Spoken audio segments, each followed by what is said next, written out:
Denver swept one migrant camp this morning and swept a second after the migrants moved. Close to 100 people were staying at the first camp, located on private property in Central Park.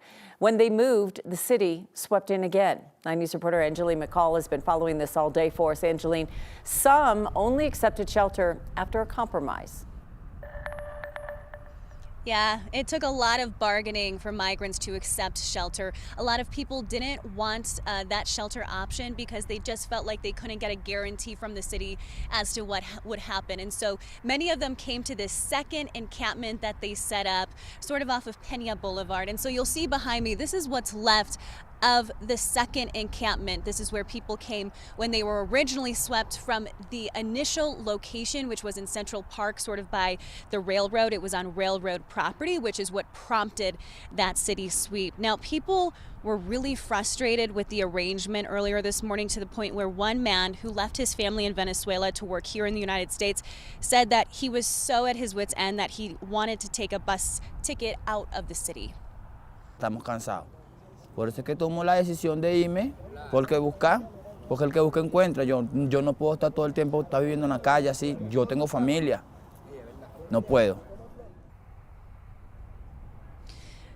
Oscar was at the original location, then moved to the second location, but when police came to kick them out, that is when he said he had enough. That's when he said that he wanted that bus ticket. Afterwards, however, the city changed those terms, so in the end, he and everyone else at the second camp decided to take up the offer, and now all of them are in a Denver shelter this evening.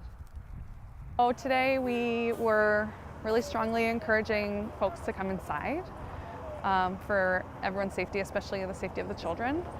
And the solution is to bring them inside for a meaningful length of time with very strong case management to help every family and the individuals make a plan that's appropriate for their situation.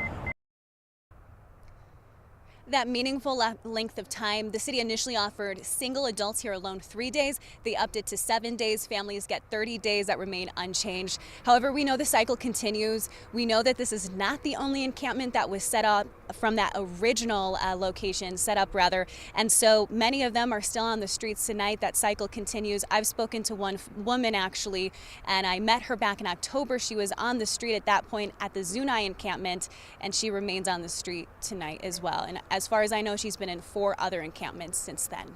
Oh my goodness. Yeah, it's following them from place to place to place.